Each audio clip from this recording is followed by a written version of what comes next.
Hello everyone, and thank you for coming to my channel today. I pray that you're all doing well. Today I'm going to be discussing the topic of martial arts, yoga, and meditation, and should Christians or people that follow the Bible, should they be practicing any of these things? The first one I'm going to go over is martial arts.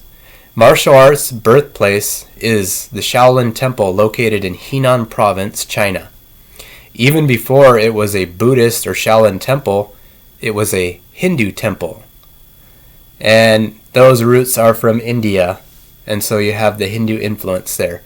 The monks of the temple are to spread Buddhism into all the world. Now in the Chinese it is the Chan, in the Japanese it is Zen Buddhism. They are to spread that Buddhism throughout the world. Essentially, in martial arts, your instructor is an arm of that religious system making disciples.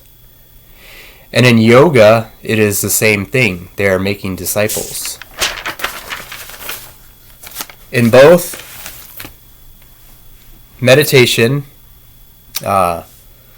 yoga, martial arts, Eastern philosophy, and various other forms, breathing is a huge focus. Now, the deep breathing exercise and rituals that you do in these various practices shut down your frontal lobe. This is the area responsible for your critical thinking, and it shuts down that area that then leaves your mind open to suggestibility and influence. It shuts down various forms of that. And it opens yourself up to spiritual influences like demonic influences, satanic influences, and other various entities. In both yoga and martial arts, they want you to remove or silence your conscience and become one with the universe or God. So to speak plainly, they want you to let down your guard and open yourself up to demonic possession. That demonic possession in martial arts is what is responsible for the various feats of strength that you see displayed in martial arts and in both yoga, where you see people breaking and smashing boards with their hands, things like that, breaking bricks with their head, the various poses done in yoga in the extreme amounts of time done, the various capabilities of the body. That is the demon or entity performing that in you with that possession into your body. Now you can say that I'm just practicing that and I'm physically able to do these things, but you cannot separate the physical from the spiritual. Now I'm going to talk about the various poses done in yoga. First, I'm going to talk about lotus pose. Lotus pose offers oneness with the Hindu god Brahma. Tree pose is active worship towards another Hindu god, Vishnu. Dancer pose is an invocation of the destroyer god, Shiva. Warrior pose represents the goddess or god Virabhadra. Half moon pose is to honor the god Ganesha. The split pose with arms raised is in worship of Hanuman. Standing pose with the hand mudra is to Krishna. The goddess pose offers up worship to Kali. Crocodile pose is worship of the god Rama. The cat and cow pose is worship to Saraswati. And every single one of the sun salutations are in worship of the sun god, Surya.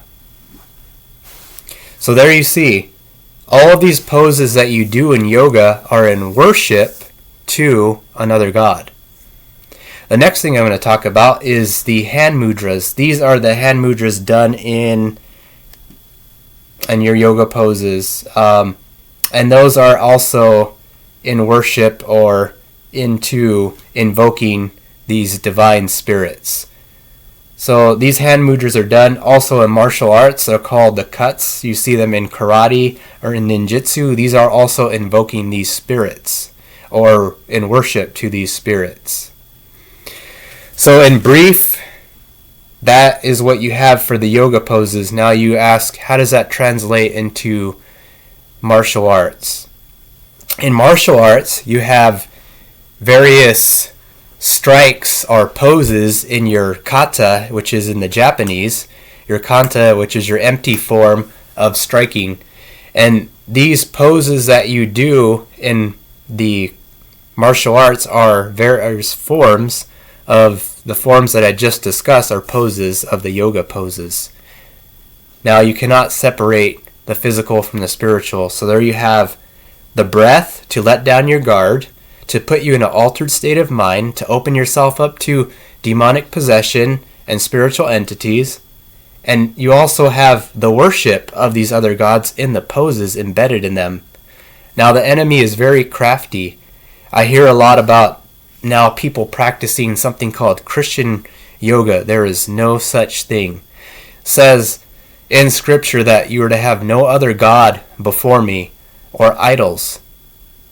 I see a lot of, in Western culture, in America especially, being promoted Zen, Buddhism, Hinduism, and these various statues. You're having idols, carved images in your households. A little bit about my background. I have, since growing up, various practice in different martial arts, and also in yoga and in meditation and Eastern medicine. And those are things that I studied in my past. And so I'm not just someone speaking from an outside perspective. I'm a person speaking from someone who was in the martial arts, in yoga, and in meditation and Eastern medicine, heavily involved in it. And so I'm thankful that Yah brought me out of it, and hopefully this message can bring other people out of that. And I hope and I pray that this message is well received for anyone listening. If you have any comments or questions, feel free to leave them in the comment section, but also do your own research and do your own diligence. So thank you so much, and have a blessed day. Thank you.